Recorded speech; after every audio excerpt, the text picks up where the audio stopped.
In this video we're going to take a look at DHCP.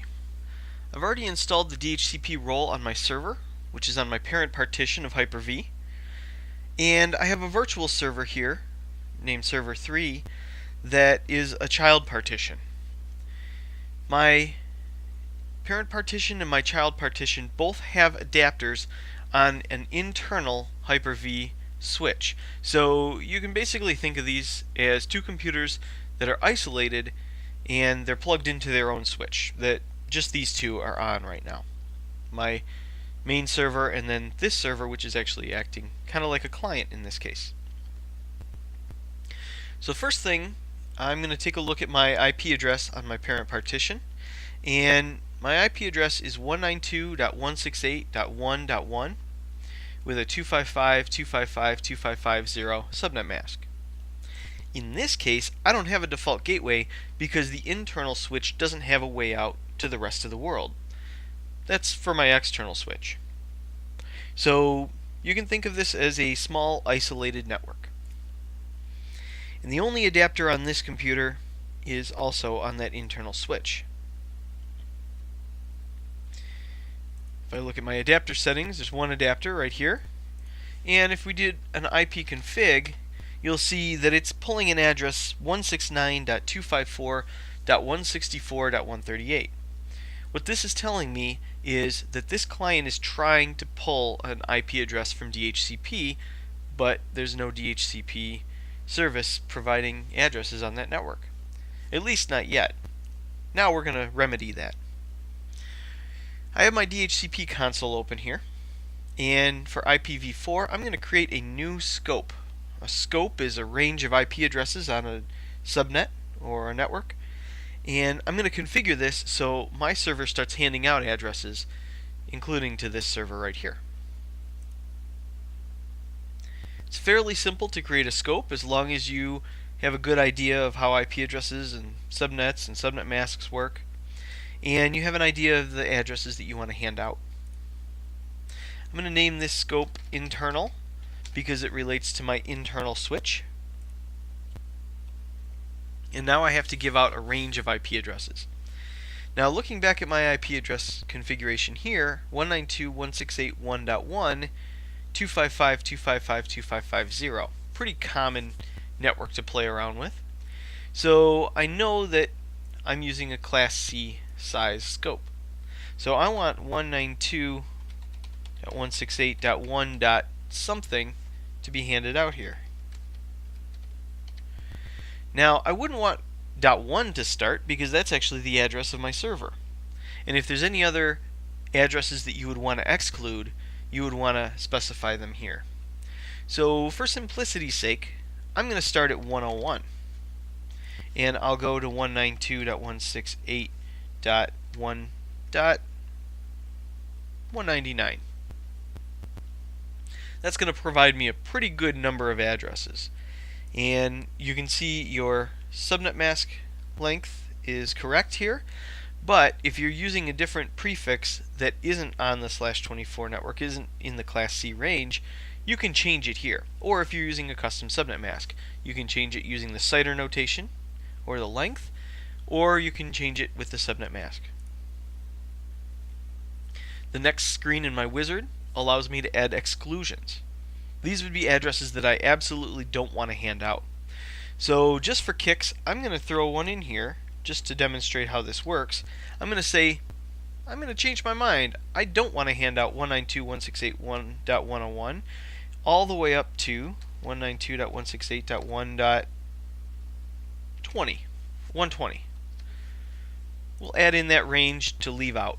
So even though I included it in my main scope, I can then remove addresses from that range as well.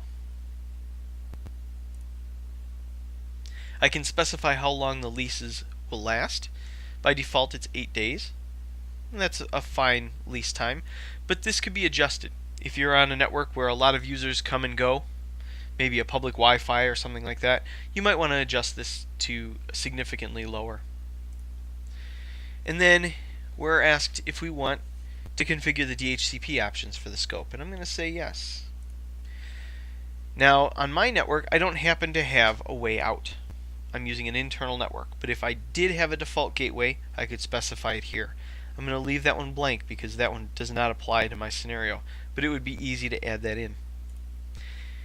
My parent domain is domain01.local, and I can configure DNS servers on my network. Certainly not that one, but there is an address that I want my clients to use, and that's 192.168.1.1. It's going to check that address, and it accepted it. And if I'm using any WINS servers on my network. In my case, I'm not, but if you needed that, you could add that in. Now, there's a lot more options in DHCP than those: Gateway, DNS, and WINS, although those are some of the most common ones. If you needed to do any network booting, there's some options in there for that, as well as a whole bunch of other stuff. I'm going to choose to activate the scope now, and I'll click Finish. Now I can explore around in here a little bit. I can see in my scope I have an address pool. You can see with the green icon, there's the address pool that I have created, and then the exclusions with the little red X. These are the addresses that I'm blocking. So even though I'm allowing 192.168.1.101 to 199, I'm blocking out 101 to 120. So the first address would really be 121. And we'll see if that takes effect. I don't yet have any address leases. I can refresh the screen here with F5, but there's nothing yet. I'm going to have this client claim one of those addresses shortly. There's no reservations yet, but I could choose to set up a reservation, which would allow a certain client, maybe this one, to always pull the same address. That's really useful. In my mind, I like to do that for printers. That way they're always going to get the same address, but if that printer needs to move to a different network, it's very easy for it to do so. You can simply unplug it, plug it into a new network, and it'll get an address on that network too. Here are my scope options that I've chosen to define, but I can configure any more that are specific for this scope. You'll notice there's server options as well. Anything that applies here applies to all of the scopes on your server. Anything that applies here applies only to this one scope. It's very easy to set up multiple scopes. If you have multiple IP addresses, or you're planning on handing out addresses to multiple subnets on your network, you could set up multiple scopes on one server, and then configure each of their individual scope options within the scope. Now, most times you'll find that DNS servers and the DNS domain name would be server options. Those would be server options because they're usually something that you want to remain consistent throughout all of your scopes. But something like a default gateway would always end up being a scope option. It would be different for every network that you're on. One other thing that I want to do on my specific network here is I want to go to my server and I want to go to adding and removing bindings. Bindings are ways that the DHCP server can attach or detach from particular network interfaces. In my case, I don't want it to run on my Ethernet interface. I only want DHCP to be active on my internal. So I'm just going to turn off my DHCP for my external switch. Only my internal switch adapter is going to operate. Now over here on my client, in order to pull an address, I can do an ipconfig/renew. And even though I'm not actually renewing an address, it will go through the DHCP process. The first packet is a DHCP discover, which the client broadcasts out. It says, hey, I don't know who to talk to. I'm going to send out a DHCP discover packet. The server replies with a DHCP offer. It has to broadcast it because it doesn't have an address to send that to. The client will then respond with a DHCP request saying that I officially am accepting this address. I want this address from this DHCP server. Still a broadcast. And then finally the DHCP server will respond with a DHCP ACK packet, which says to everybody on the network as a broadcast, this address is officially reserved for this client. Now the way we tie this address, this 192.168.1.121, to this client in DHCP, we can see this here. I need to do a refresh on my screen to show that there has been a lease. And my client, server 3, has pulled this address. If you scroll over, you can see the unique ID of that client. If I did an ipconfig/all here, you'll notice that unique ID is the physical address. What we're doing is we're tying the physical address to a logical address, physical being the MAC address and logical being the IP address. There's a few other settings here as well. Now, in order to give back that address, if I'm done using it, I could do something like ipconfig/release. And that sends out a DHCP packet that tells the server, I no longer need this address, I'm leaving the network. You don't need to reserve that address for me anymore. It's a polite thing to do, but when you shut down your computer, this happens as well. If I refresh now, that address is no longer leased and .121 is back in the pool.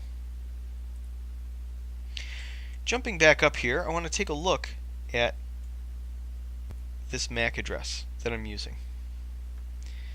And what I want to do is I'm going to create a reservation. This is something that's a little bit different. I'm going to reserve an address for server 3. And maybe I don't want it to get 121. I always want it to get 150. Every time, 150 is the address that I want it to use. So I can type in that MAC address, no spaces, and you don't need to be caps. And I could put in a description if I wanted as well. So every time server 3 connects, it's going to get this address. And I'll add that in as a reservation. It just disappears. There's really no confirmation here. And then when you click add, and then you can say close. And there is a reservation now for this address. And within the address leases, you can see there's a reservation, but it's not active yet. I released my address, but this client still doesn't have an address because it was still released. I now need to do my renew again to contact the DHCP server and get an address. Now if I did everything correctly, I should pull the .150 address. And the server knows every time that this client requests an address, it should always get the address in the reservation. And there it is, 192.168.1.150. And if I refresh my screen over here, for whatever reason the MMCs do not auto refresh. You have to hit F5 and refresh, or you can hit this button up here. And now you can see the address, the server name, the reservation is active in the leases. And that's how DHCP works on a server. You can set this up for a lot of clients, and you can set this up with multiple scopes, handing out addresses on multiple interfaces. You can set a lot of different scope options and server options, and as a matter of fact, within a reservation, you can even configure options for an individual client if one client needed to act differently than the rest.